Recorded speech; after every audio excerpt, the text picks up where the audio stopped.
Hello students, welcome to career Pathshala where your career is my responsibility. जैसा कि अभी मैंने आपको एक दो दिन पहले ही बताया था कि आईबीपीएस क्लर्क की हम तैयारी करेंगे एक साथ मिलके। बहुत सारे बच्चे ऐसे होंगे जो आईबीपीएस क्लर्क की तैयारी कर रहे होंगे और बहुत सारे बच्चे ऐसे भी होंगे जिन्होंने आईबीपीएस क्लर्क का फॉर्म नहीं भरा। तो उनके लिए गुड न्यूज़ ये है कि आईबीपीएस पीओ का जो है फॉर्म वो आ चुका है। 1 अगस्त से शुरू हो चुकी है उसकी रजिस्ट्रेशंस। तो आप लोग जाएं और उसको रजिस्टर करें अपने आप को वहाँ पे, क्योंकि आप अगर क्लर्क का फॉर्म नहीं भर पाए हैं तो आपके पास अपॉर्चुनिटी है कि आप पीओ का फॉर्म भरें। और जैसा कि हमारी पिछली क्लास में बात हुई थी, हमने फॉर्मेट के बारे में बात की थी आईबीपीएस क्लर्क के, और हमने रीजनिंग के सिलेबस के बारे में डिस्कस किया था। तो मैं सोच रहा था कि सबसे पहले हम सिटिंग अरेंजमेंट से शुरू करें, क्योंकि मेजर पार्ट जो है, या फिर आप ये कह सकते हैं कि मैक्सिमम मार्क्स जो है वो सिटिंग अरेंजमेंट और पजल से आते हैं। सो आज मैं सोच रहा हूँ कि डिस्कस करें हम सिटिंग अरेंजमेंट। तो आज का टॉपिक हमारा रहेगा सिटिंग अरेंजमेंट।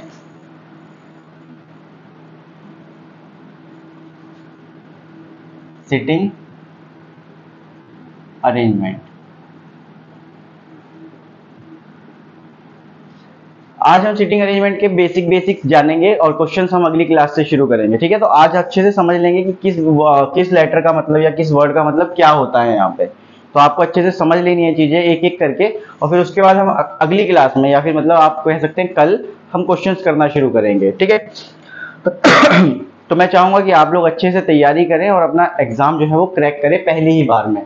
ठीक है, चलिए अगर हम बात करें सिटिंग अरेंजमेंट की, तो अरेंजमेंट का मतलब होता है कि कुछ पर्सन्स हैं या फिर कुछ भी है, उनको हमने अरेंज किया है। सिटिंग मतलब बिठाया है, कहीं ना कहीं रखा है हमने किसी चीज को, तो उसको कहते हैं हम सिटिंग अरेंजमेंट।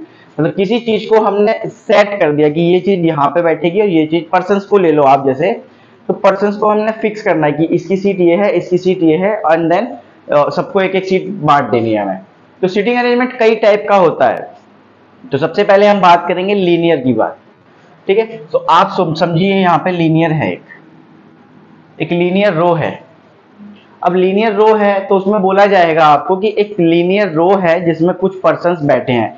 हो सकता है आपको 6 बोल दे, हो सकता है आपको 7 बोल दे, 8 9 10, कुछ भी बोल सकता है। वो पर्सन टू पर्सन या एग्जामिनर पे डिपेंड करता है कि क्वेश्चन में वो क्या देना चाहता है।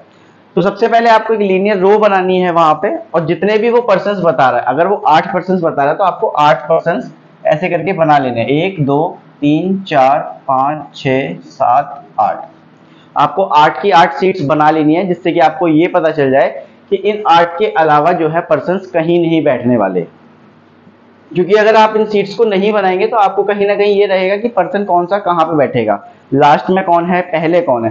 लेकिन यहाँ पे क्या है, आपने जैसे 8 पर्सन बताए और आपने 8 सीट्स यहाँ पे बना ली, तो आपका फिक्स हो गया कि ये 8 सीट्स आपके पास हैं और आपको उन 8 पर्सन को इन्हीं में बिठाना है। ठीक, तो आगे बढ़ते हैं। तो ये हमारा जो होती है एंड पॉइंट, एंड लाइन होती है, तो या एंड कह सकते हो आप, ये भी हमारा एंड होता है। सो क्वेश्चंस में कभी कभी ये लिखा होता है कि A is sitting at the end of the row. अब या तो इधर भी हो सकता है एंड, और इधर भी हो सकता है एंड। तो आपको उसमें कोई घबराने वाली बात नहीं है, एंड जो है वो दोनों साइड होता है, इधर भी और इधर भी होता है।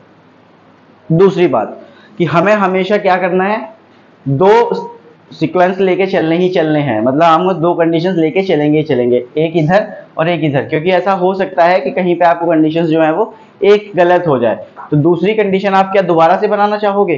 बिल्कुल भी नहीं, क्योंकि उसमें टाइम वेस्ट होगा आपका, और एग्जाम में आपके पास इतना टाइम नहीं है कि आप वेस्ट करो उसको।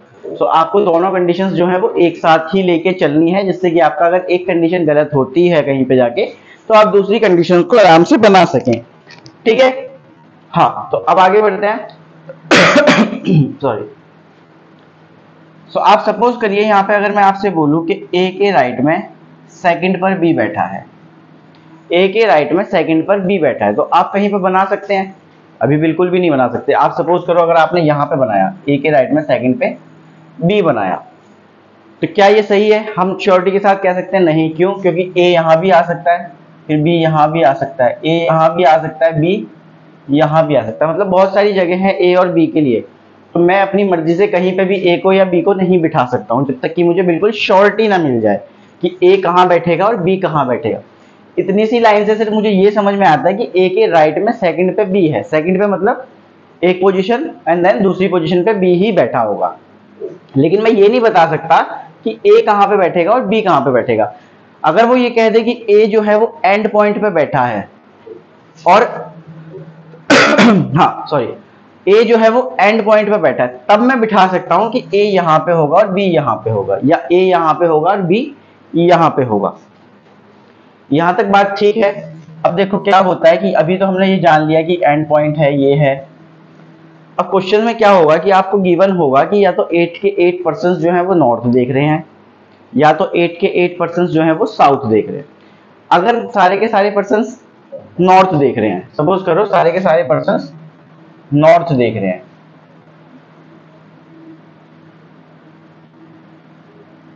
तो इस कंडीशन में आपको दो कंडीशन लेके चलनी पड़ेंगी, एक ऊपर वाली और एक नीचे वाली। तो एक बार आप सपोज कर लिए यहाँ पे आप पर्सन बना रहे हैं, एक बार आप यहाँ पे बना रहे हैं। अब जब नॉर्थ देख रहे हैं तो इसके हिसाब से लेफ्ट इधर हो जाएगा और राइट इधर हो जाएगा।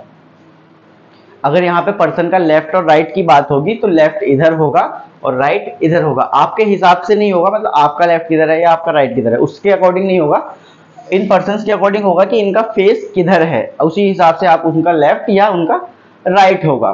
क्लियर। अब सपोज कर लो यही वाली बात में मैं उल्टा कर दूं कि इनका फेस जो है वो साउथ में है, सबका फेस क्या है, साउथ में है।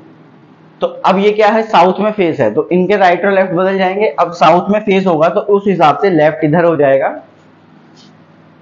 और राइट इधर हो जाएगा। तो आपको गिवन हो सकता है कि सारे के सारे पर्सन जो है वो नॉर्थ फेसिंग है, या आपको गिवन हो सकता है कि सारे के सारे पर्सन साउथ फेसिंग है, या आपके क्वेश्चन में ऐसे भी हो सकता है कि some are facing south, some are facing north, या 8% से तो आपको बोल दे कि 4 are facing south and 4 are facing north. तो उसमें कोई घबराने वाली बात नहीं है कि नॉर्थ और साउथ, बस आपको पर्सन के फेस के हिसाब से आपको राइट और लेफ्ट डिसाइड करना है।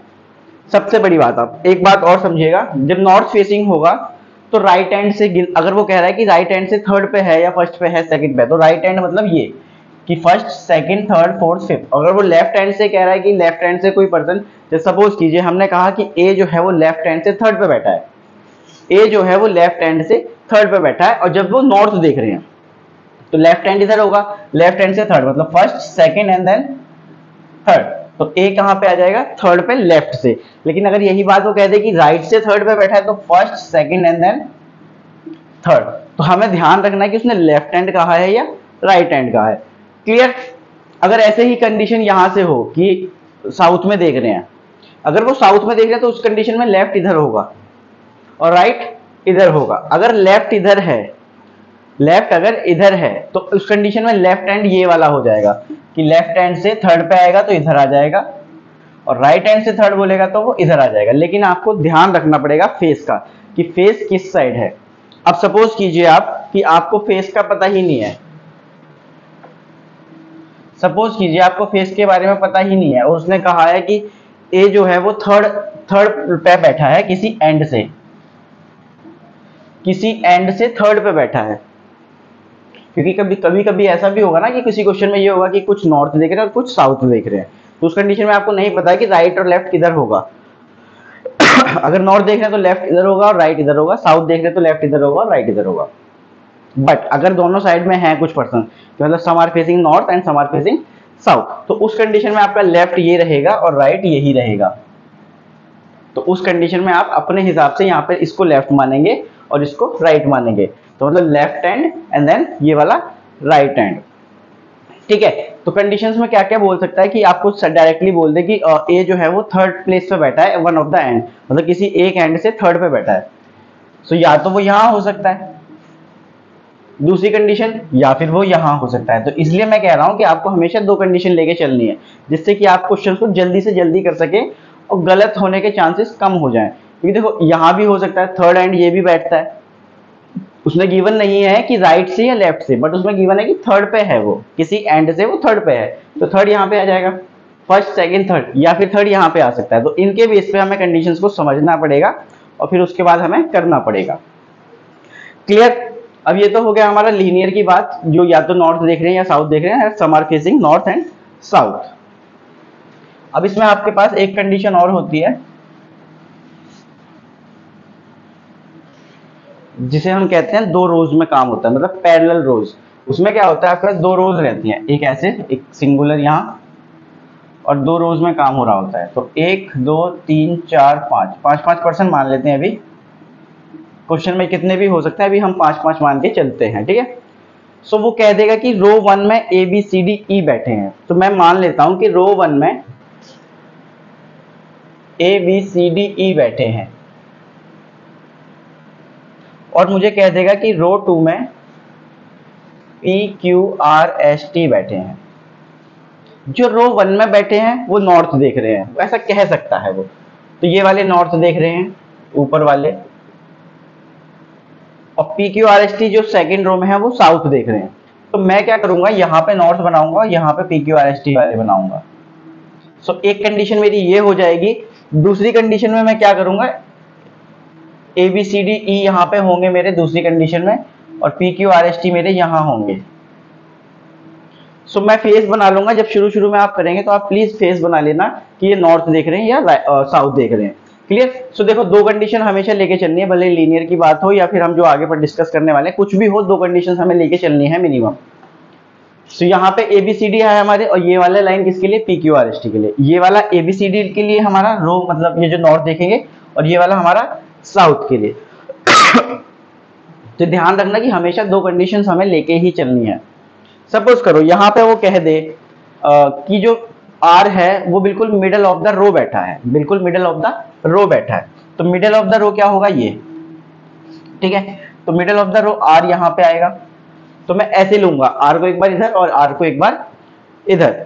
अब वो कह दे कि आर के जो अपोजिट है, आर के जो अपोजिट है उसमें और ए के बीच में 1% बैठा है। आर के जो अपोजिट है उसके और ए के बीच में 1% बैठा है। तो आर के अपोजिट कौन आएगा, ये, यहाँ पे कोई भी हो सकता है। उसके और ए के बीच में 1% है, तो इसके और ए के बीच में 1% होगा। तो ऐसा भी हो सकता है कि यहाँ पे 1% हो और ए यहाँ हो। ऐसा भी हो सकता है कि आर का अपोजिट ये है तो 1% ये हो और ए यहाँ पे हो। तो दोनों कंडीशन में कुछ भी हो सकता है, इसलिए मैं कह रहा हूं कि आपको दो कंडीशंस लेके चलनी है, जिससे कि आप जल्दी से जल्दी क्वेश्चन को सॉल्व कर सकें। आई होप कि आपको क्लियर होगा ये, ठीक है। और हाँ, बस इतना ही होता है ये पैरेलल रो में। या फिर अब देखो आपके साथ क्या हो सकता है यहाँ पे कि पर्सन के दे सकते हैं, उसके साथ कोई वेरिएबल दे सकते हैं। जैसे कोई पर्सन है, इन्हें कोई कलर पसंद हो, और या कोई गाड़ी पसंद हो, या कोई गेम पसंद हो, या आप कुछ भी कह सकते हो और कुछ भी, जैसे कोई स्पोर्ट्स पसंद हो, कोई गेम पसंद है उन्हें। सो एक्स वाई जी कुछ भी उनको पसंद हो सकता है, तो वो वेरिएबल भी आपको यहाँ पे साथ में मिल सकता है। तो उसके लिए भी तैयार रहें। बाकी हम हर टाइप के क्वेश्चंस को करेंगे जो भी लीनियर में आते हैं, या सिटिंग अरेंजमेंट में जितने भी टाइप्स के क्वेश्चन बन सकते हैं, हम सारे क्वेश्चंस को कवर करेंगे नेक्स्ट क्लास से। लेकिन आज सिर्फ हम ये समझेंगे बेसिक्स कि क्या क्या हो सकता है और कैसे हमें उन चीजों को टैकल करना है, ठीक है। हाँ, तो यहाँ पे पैरेलल रो की बात होगी। लीनियर हमारा हो गया कि हमने सबसे पहले पढ़ा कि नॉर्थ फेसिंग हो सकता है या साउथ फेसिंग हो सकता है। जितने पर्सन होंगे हम एक लीनियर रो में उसको बना लेंगे सबको। 7 दिए तो 7 को बना लेंगे, 8 दिए तो आप 8 पहले से बना लेंगे। उसके बाद हम शुरू करेंगे अपने क्वेश्चन को, ठीक है।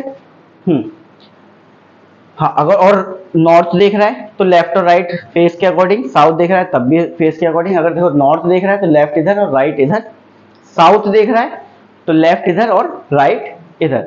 अगर दोनों साइड देख रहा है कि some are facing north and some are facing south, तो आपका लेफ्ट एंड यही रहेगा और राइट एंड यही रहेगा। क्लियर। फिर उसके बाद हमने समझा ये पैरेलल रोज की बात कि दो रोज भी हो सकते हैं कि कोई एक रो में 5 बैठे हैं और दूसरी रो में भी 5 बैठे हैं। पहली रो वाले नॉर्थ देख रहे हैं और दूसरी रो वाले साउथ देख रहे हैं। तो मैं आपसे यही गुजारिश करूंगा कि जब भी आप दो पैरेलल रो वाला ये भी क्वेश्चन आएगा आपके सामने, तो नॉर्थ वालों को आप ऊपर ही बनाना और साउथ वालों को नीचे ही बनाना, क्योंकि हम मोस्टली यही चीज करते हुए आएंगे, तो हमें यही आदत पड़ जाएगी। तो नॉर्थ वालों को ऊपर रखना और साउथ वालों को नीचे रखना, ठीक है। यहाँ तक बात ठीक है। अब हम आगे बढ़ते हैं थोड़ा। अब हम चलते हैं थोड़ा सर्कल की तरफ। सर्कल में भी सिटिंग अरेंजमेंट कैसे होता है, चलो। सॉरी।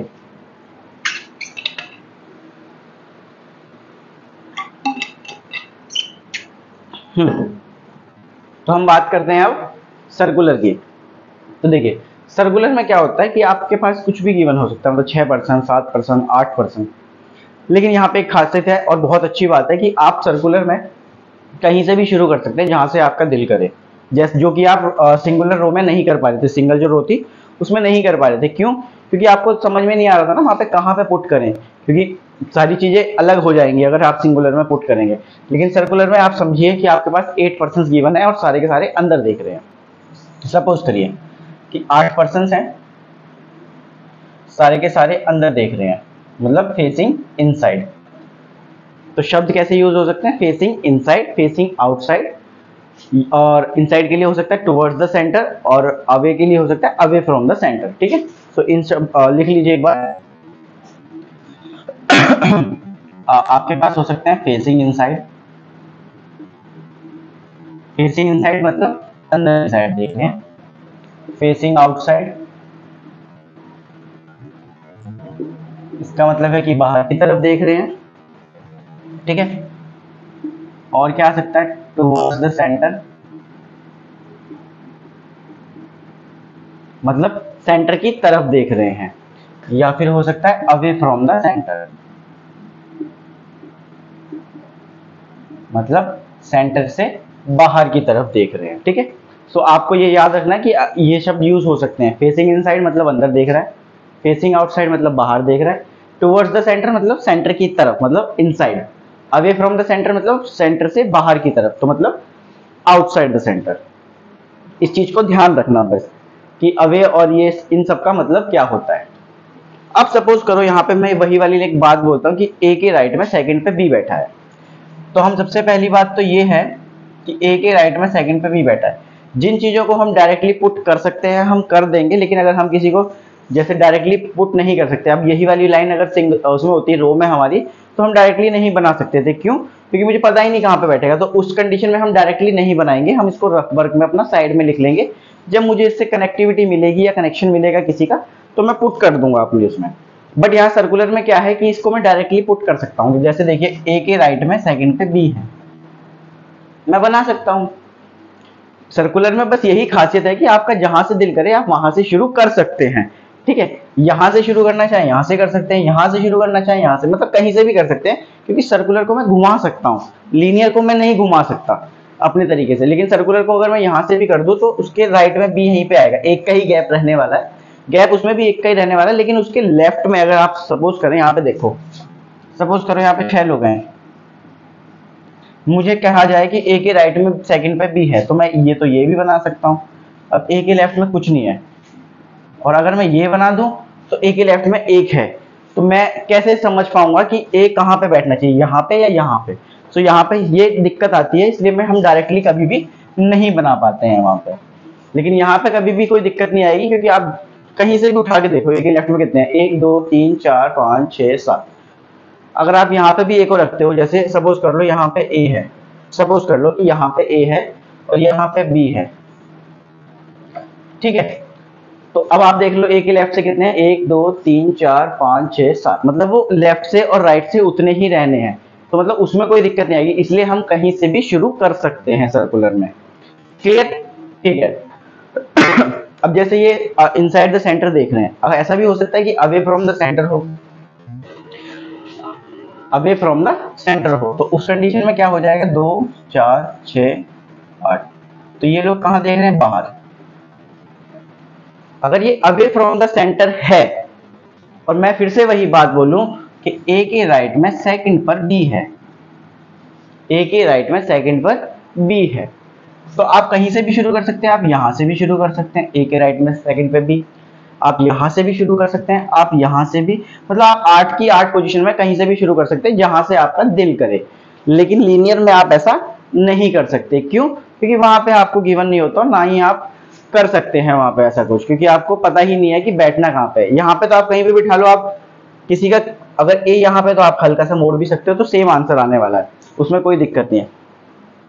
इसमें और क्या हो सकता है, जैसे उसमें था कि दोनों साइड देख रहे हैं, तो इसमें भी ऐसा हो सकता है आपको गिवन हो कि 8 पर्सन हैं, 4 person are facing towards the centre and 4 are facing away from the centre, तो मतलब 4 पर्सन जो है वो अंदर ही देखेंगे और 4 पर्सन जो है वो बाहर देखेंगे। तो ये चीजें आपको ध्यान रखनी है। अगर उसने 4 कहा है तो मतलब 4 ही देखेंगे, अगर 5 हो रहे हैं तो आपकी कंडीशंस जो है वो गलत है और आपका जो आंसर आने वाला है वो भी गलत है। ठीक है, तो इन चीजों को हमें ध्यान से बनाना है। वैसे हम सब मिलके बनाएंगे, अभी जब हम क्वेश्चंस करेंगे तो हम कर लेंगे उनको। क्वेश्चंस के लिए तैयार रहना, पहले हम बिल्कुल लो लेवल से शुरू करेंगे और हाई लेवल तक जाएंगे। तो उसके लिए कोई टेंशन की बात नहीं है, हम लो से शुरू करेंगे। जो नए बच्चे हैं उन्हें घबराने की जरूरत नहीं है, बिल्कुल लो से शुरू करके और बहुत हाई तक जाएंगे, उनको एक्सपर्ट बना देंगे, एकदम एक्सपर्ट, कि उनका एक भी क्वेश्चन गलत ना हो। ठीक। सो इसमें ऐसा भी हो सकता है कि आपके सम फेसिंग अवे, सम फेसिंग टूवर्ड्स। ठीक है। सो अब सम अगर उसने लिखा है सम, तो इसमें मुझे ये नहीं पता है कि कितने पर्सन।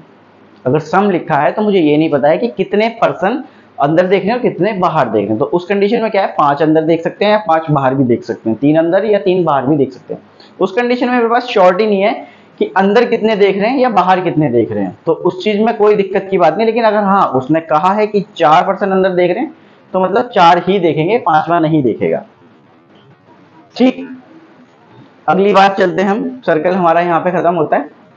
जो प्री लेवल की अभी हम क्वेश्चंस करेंगे सिर्फ, तो प्री लेवल की ही बात करेंगे। सो ये आपका सर्कुलर हो जाएगा। इसके बाद आपका आएगा स्क्वायर। स्क्वायर में क्या होता है, आपके पास 8 पोजीशंस बनती हैं, जैसे 1 2 3 4 5 6 7 8। इसमें क्या क्या हो सकता है, इसमें ये हो सकता है कि all are facing towards the centre, मतलब इसमें भी सेंटर यही होगा। All are facing away from the centre, तो इसका भी सेंटर यहाँ से अलग, मतलब या तो बाहर आउट, इसमें कह देगा कि इनसाइड देख रहे हैं या आउटसाइड देख रहे हैं। क्लियर। इतना ध्यान रखना आप कि या तो कह देगा कि इनसाइड या आउटसाइड, इसमें चलेगा आपका इनसाइड या आउटसाइड। अब वो इनसाइड और आउटसाइड देखो कैसे कैसे हो सकता है। वो आपसे कह दे कि जो कॉर्नर पे बैठे हैं वो आउटसाइड देख रहे हैं, जो कॉर्नर पे बैठे हैं वो आउटसाइड देख रहे हैं, और जो साइड, इसको हम क्या बोल सकते हैं, ये जो ये होती है, कहीं कहीं क्वेश्चन में इसको साइड बोलता है और कहीं कहीं इसको एज बोला जाता है। तो आपको कंफ्यूज नहीं होना साइड और एज में, आपको ध्यान रखना है कि इसको ही साइड बोलते हैं और इसको ही एज बोलते हैं। ठीक है, उसमें कोई दिक्कत की बात नहीं है, इसी को साइड बोलते हैं और इसी को एज बोलते हैं। सो वो कह सकता है कि जो कॉर्नर पे बैठे हैं वो अंदर देख रहे हैं और जो साइड्स पे बैठे हैं वो बाहर देख रहे हैं, या फिर वो उल्टा भी बोल सकता है कि जो बाहर मतलब ये जो साइड्स पे बैठे हैं ये अंदर देख रहे हैं, कॉर्नर वाले बाहर देख रहे हैं, कुछ भी बोल सकता है। या फिर वो ऐसे भी बोल सकता है कि सम आर फेसिंग अंदर, मतलब sorry, some are facing inside and some are facing outside, कुछ अंदर देख रहे हैं और कुछ बाहर देख रहे हैं। ठीक है, तो उस कंडीशन में आप ये नहीं पता लगा सकते कि कॉर्नर वाले बाहर हैं या एज वाले बाहर हैं। ठीक है, तो आपको समझ के चलना पड़ेगा, वहां पे कंडीशंस जो गिवन होंगे आपके सामने, जो क्वेश्चन होगा आपको उस हिसाब से चलना पड़ेगा कि जिसका भी बताया गया है। हाँ, फेस सिर्फ और सिर्फ पर्सन के अकॉर्डिंग जाएगा कि इस पर्सन का फेस अगर आउटसाइड है तो इसका राइट इधर और लेफ्ट इधर है, अगर इसी पर्सन का फेस इनसाइड है तो राइट इधर और लेफ्ट इधर होगा। तो इस चीज का हमेशा ध्यान रखना और फेस को हमेशा बना लेना कि इसका फेस इधर होगा तो राइट किधर होगा, लेफ्ट, तो हमेशा फेस बना के रखना। अगर कोई अंदर देख रहा है तो आप उसको अंदर दिखाएंगे, ये नहीं है कि आप सोचे कि हाँ मुझे याद रहेगा, नहीं, आपको बनाना पड़ेगा वो। क्लियर। हाँ, तो अब यहाँ पे क्या है, ये हो गया आपका स्क्वायर। स्क्वायर में सिर्फ इतना ही होता है और कुछ नहीं आता एक्स्ट्रा प्री लेवल में। हाँ, बस वेरिएबल्स आ जाते हैं कभी कभी साथ में कि जो पर्सन है वो, जैसा मैंने आपको पहले बताया। इसके बाद आता है आपका रेक्टेंगल।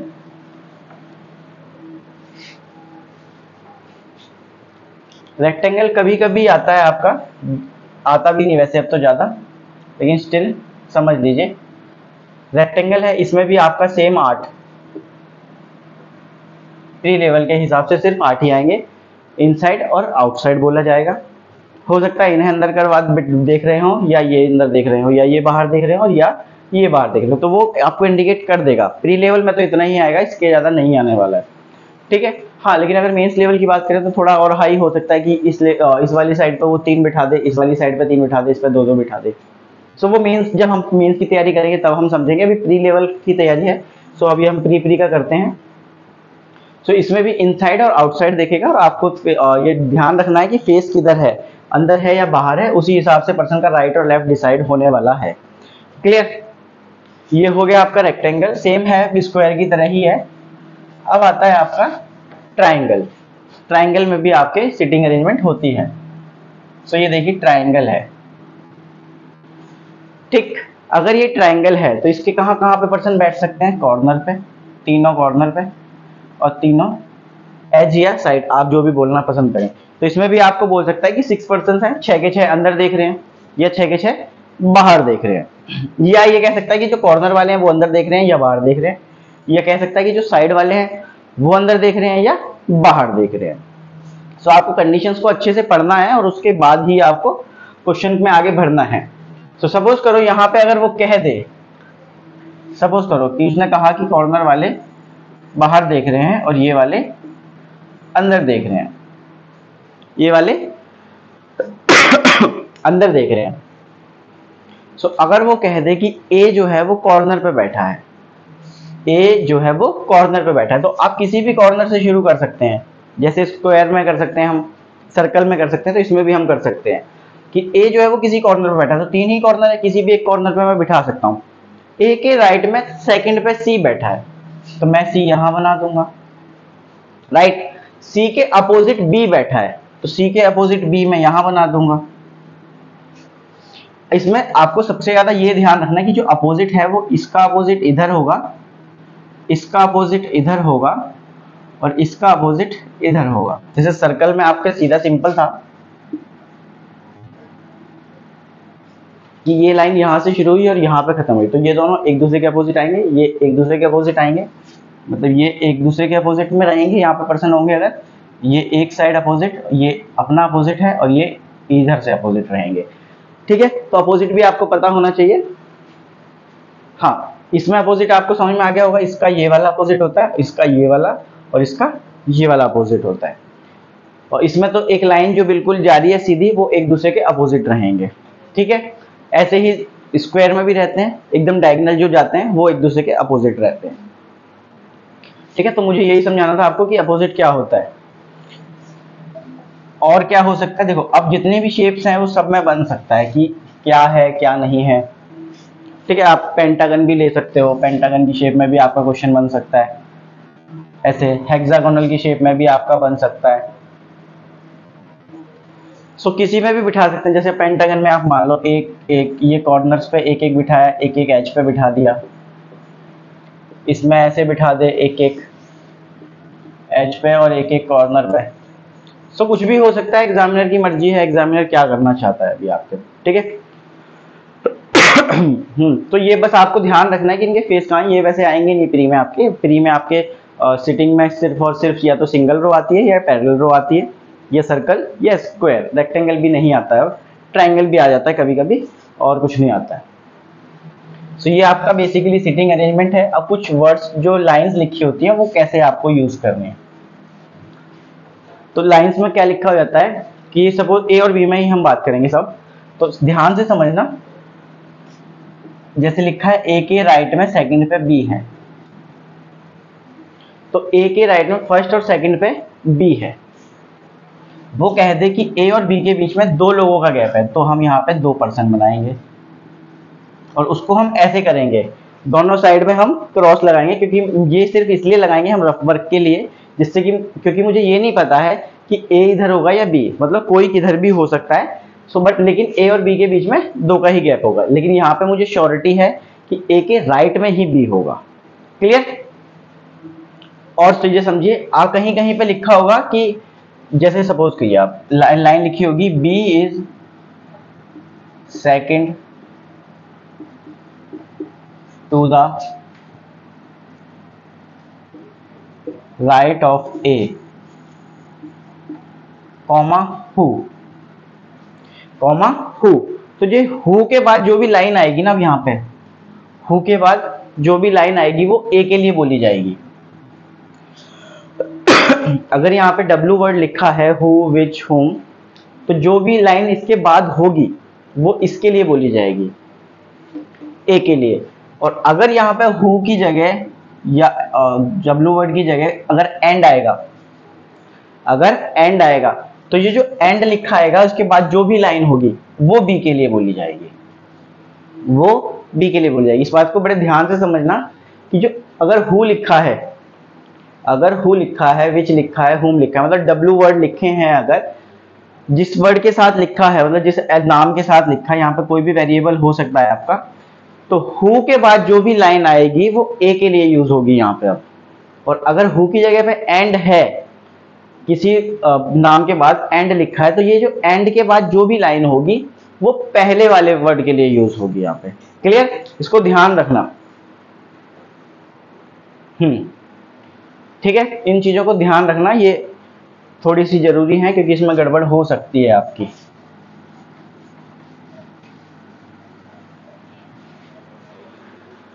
चलिए अब एक बात और समझिए कि दो पैरेलल रो हैं जैसे, तो 1 2 3 4 5, चलो इसको हटाते हैं।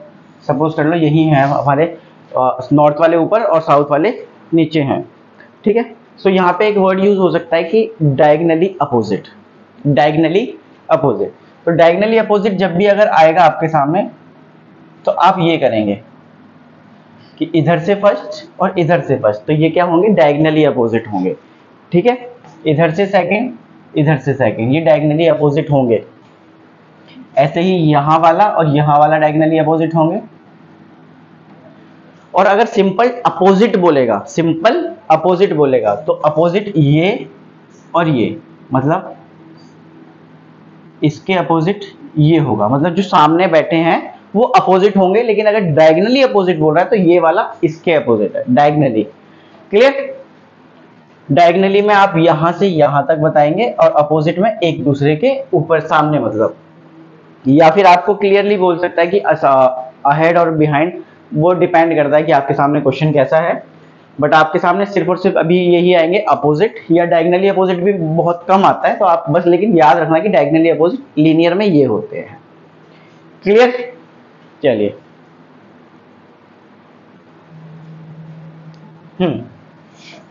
तो ये होते हैं डायगनली अपोजिट आपके। हु मैंने बता दिया, एंड मैंने बता दिया आपको। सो हु और एंड को जरूर याद रखना क्योंकि वो बहुत यूजफुल हैं आपके लिए और वो गलतियां भी करवा सकते हैं आपसे। क्लियर, अब यहाँ पे वो जैसे यहाँ पे बोला कि बी जो है वो सेकंड है ए के राइट में सेकंड है, तो यहाँ पे मुझे क्लियर है कि ए के राइट में है बी। लेकिन इस वाले में मुझे क्लियर नहीं है कि राइट में कौन किसके है। ए भी राइट में हो सकता है बी के, बी भी राइट में हो सकता है ए के, तो यहाँ पे मुझे नहीं पता है, तो इसलिए मैंने दो साइन लगाए हैं कि ये दोनों में से कोई भी अपोजिट में हो सकता है। ठीक है, अब लीनियर में क्या होता है, और भी चीजें होती हैं। अब सपोज कीजिए आप लीनियर में ही, मैं आपको एक चीज और बताता हूँ लीनियर में ही क्या क्या हो सकता है। स्टेप बाय स्टेप चलते हैं, अभी तक देखो नॉर्मल सी चीजें सीखी थी, अब थोड़ा सा अपग्रेड वाला बताता हूँ आपको, बेसिक ही है अभी। कि सपोज करो एक लीनियर रो है, इसमें 7 पर्सन है, इसमें 7 पर्सन है, नहीं सॉरी, हाँ इसमें 7 पर्सन है मेरे पास, लेकिन जो सीट है मेरे पास वो 8 है। सीट कितनी है, 8 है। 7 पर्सन है, सीट 8 है, तो इसका मतलब है कि कोई एक जो सीट होगी वो क्या होगी, वैकेंट।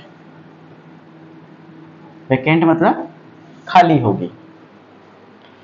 सो यहाँ पे बड़े ध्यान से समझना चीजों को कि वैकेंट अगर कहा है तो मतलब अगर 8 सीट हैं और 7 लोग हैं, तो आपको भी पता है कि एक सीट तो खाली रहने वाली है। सो वो जो सीट खाली रहने वाली है वो आपको भी नहीं पता कि कौन सी होगी और मुझे भी नहीं पता। वो जो क्वेश्चन मिलेगा हमें तो हम उसके हिसाब से बताएंगे कि कौन सी वाली सीट जो है वो खाली रहने वाली है। लेकिन यहाँ पे आपको शब्दों का देखना है कि कैसे हेरफेर हो सकता है। सो आपको ये कह सकता है कि ए और बी के बीच में 2 पर्सन बैठे हैं। 2 पर्सन्स, मतलब आपके सामने लाइन आएगी, 2 persons are sitting between A and B. तो मतलब उसने कहा कि 2 पर्सन जो है ए और बी के बीच में बैठे हैं। तो आप ऐसे नहीं बना पाएंगे अब कि ये सिंपल कि ए और बी के बीच में 2 लोग आ गए, नहीं। ऐसा भी तो हो सकता है कि ए और बी के बीच में 3 सीट हो, एक वैकेंट वाली यहां हो या यहां हो या यहां हो सकता है। लेकिन उसने क्या कहा, सिर्फ 2 पर्सन की बात की है। तो ऐसी कंडीशन में आपको क्या करना है, सिर्फ 2 पर्सन बिठाने हैं। ए और बी के बीच में आपको 2 पर्सन बिठाने हैं। तो 2 पर्सन हो सकते हैं, लेकिन ऐसा भी हो सकता है कि सीट 3 हो। तो इस बात का ध्यान रखना जब भी वैकेंट वाला क्वेश्चन आएगा कि सीट 3 हो सकती है। अगर 2 पर्सन की बात हुई है, 3 की बात हुई है तो सीट 4 हो सकती हैं, क्योंकि उसने कहा कि 2 पर्सन है, लेकिन ये नहीं कहा कि खाली वाली सीट भी आ सकती है या नहीं आ सकती है। लेकिन अगर हाँ वो ये कहे कि 2 seats are there between 2 seats are there between A and B, तब आप श्योरिटी के साथ कह सकते हो कि A और B के बीच में 2 ही सीट्स आएंगी। हाँ, अब हो सकता है कि कोई पर्सन भी हो और एक खाली भी हो, लेकिन ये श्योरिटी है कि इनके बीच में सिर्फ 2 ही जगह खाली होंगी। लेकिन अगर वो कह रहा है कि 2 persons are there between A and B, तो आपके सामने यहाँ पे ये बात हो सकती है कि आपके पास 3 सीट्स भी हो सकती हैं A और B के बीच में। तो इन चीजों का ध्यान रखना, बस ये बहुत काम की चीजें हैं।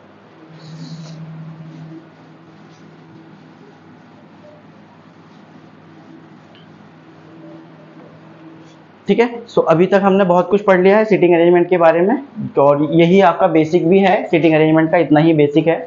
बाकी हम कल से जब क्वेश्चंस करेंगे, जब क्वेश्चंस करेंगे तो हम बेसिक से शुरू करेंगे और हाई लेवल तक जाएंगे, हर टाइप का क्वेश्चन हम करेंगे। सो आपको अच्छे से समझ में आए, इसलिए हम क्या करेंगे, बिल्कुल जीरो से शुरू करेंगे। जो नए बच्चे हैं उनको भी समझ में आना चाहिए, इसलिए हम जीरो से शुरू करेंगे और हाई लेवल तक जाएंगे, और उसमें क्या होगा कि आपको जीरो से हीरो बनाएंगे हम। ठीक है, सो जब तक बच्चों ट्राई करते रहना कि क्या है कैसे है, अच्छे से पढ़ो, अपना सिलेक्शन लो, और बाकी हम मिलजुल के सब कुछ सिलेक्शन में कर लेंगे अपनी तरफ से जितना भी हम कर सकते हैं। ओके बच्चों।